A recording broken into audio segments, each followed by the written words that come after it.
ஆளறிவு ஊடக நண்பர்களுக்கு எனது அன்பான வணக்கங்கள். போன காணொளியில சாதவாகனர்கள் பற்றியும் குஷானர்கள் பற்றியும் பார்த்தோம். இந்த காணொளியில குப்த பேரரசு பற்றி பார்க்கலாம் வாங்க. குப்த பேரரசு பற்றி பார்க்கறதுக்கு முன்னால குப்தர்களின் சமகாலத்தில் நடுநாவலனை ஆண்ட வகாடர்கள் பற்றி பார்க்கலாம்.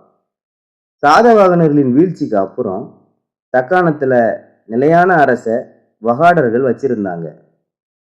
வகாடர்களின் ஆரம்பம் பற்றி நம்மகிட்ட தெளிவா சான்றுகள் எதுவும் இல்லை. இருந்தாலும் விந்திய சக்தி என்பவன் வகாடக வம்சத்தை நிறுவியவனாக சொல்லப்படுறான். வகாடர்கள் பிராகிருதம் மற்றும் சமஸ்கிருத மொழிகளை ஆதரித்து வந்தாங்க. இவர்களோட தலைநகரம் வட்சகுல்மா. வட்சகுல்மா எங்க இருக்குன்னா இப்போ இருக்கிற நிலப்பரப்பு படி மராட்டிய மாநிலத்தில் இருக்கு. வகாடர்கள் கிபி 250 இருந்து கிபி 510 வரைக்கும் தக்காணத்தில் அதிகமாக ஆதிக்கம் செலுத்தி வந்தாங்க.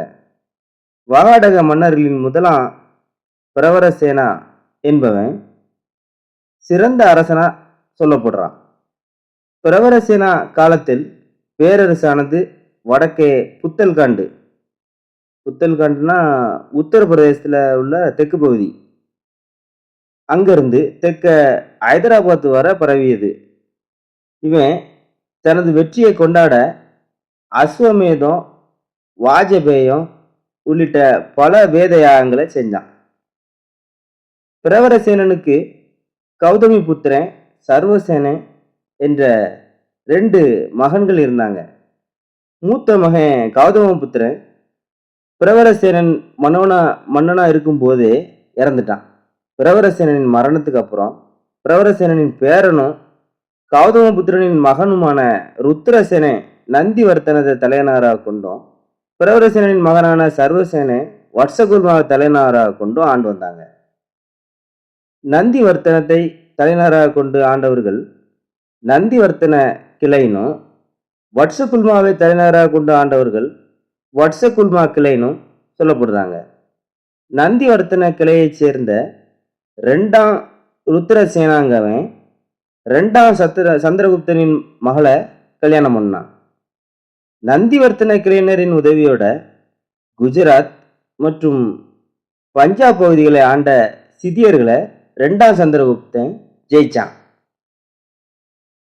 நந்திவர்த்தன கிளையின் கடைசி மன்னனான 2ஆம் பிருத்திவிசேனை வட்சகுல்மா கிளையை சேர்ந்த ஹரிசேனைங்கிறவனால தோற்கடிக்கப்பட்டான்.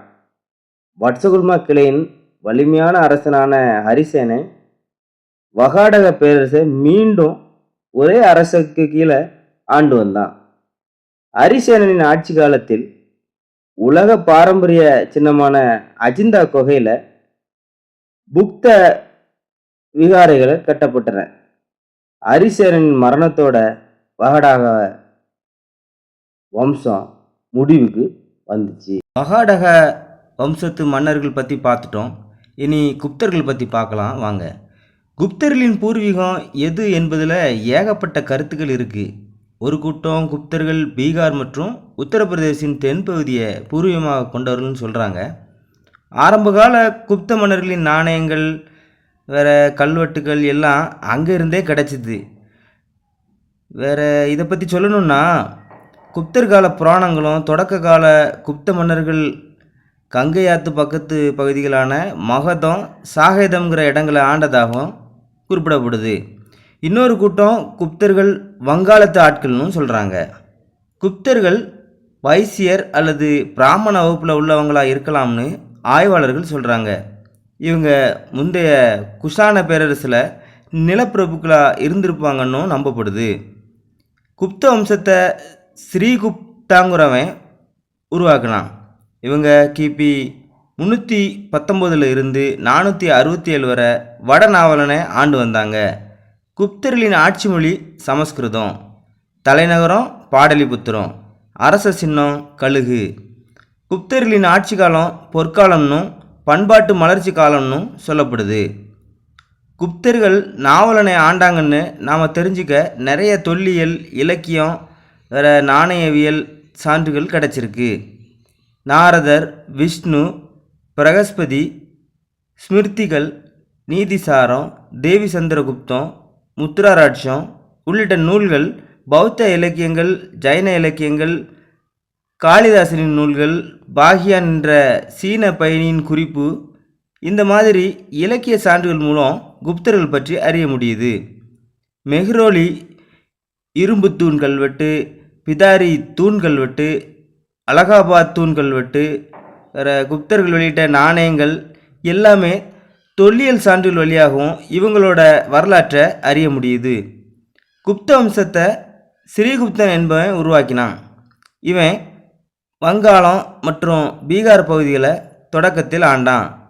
ஸ்ரீகுப்தனுக்கு பின் அவன் பையன் கடோத்கஜன் மன்னனானான்.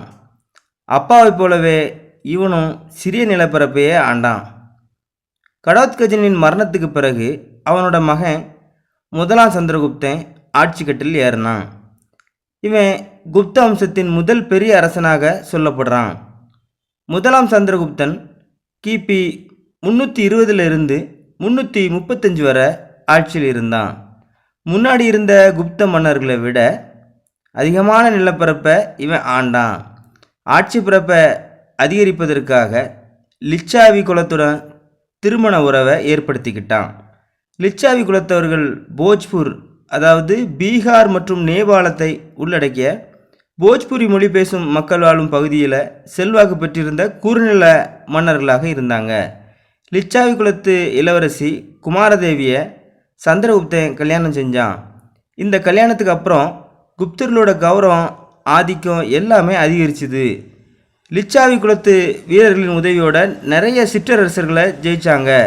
கிபி 321 இவனோட அரசாங்கம் போஜ்பூர், மிதிலை, டார்ஜிலிங், வேறு சில வங்காள பகுதிகள் வரை பரவுச்சு. மகாராஜா, அதிராஜா என தனக்குத்தானே புகழ்ச்சியான முத்திரைகளை அவனாவே வெளியிட்டுக்கிட்டான். இந்த சந்திரகுப்தனோட பையன் சமுத்திரகுப்தனின் ஆட்சிக்கு கீழே குப்த பேரரசு உச்சத்தை தொட்டுச்சு. சமுத்திரகுப்தனை பற்றி நாம் அடுத்த காணியில் பார்க்கலாம்.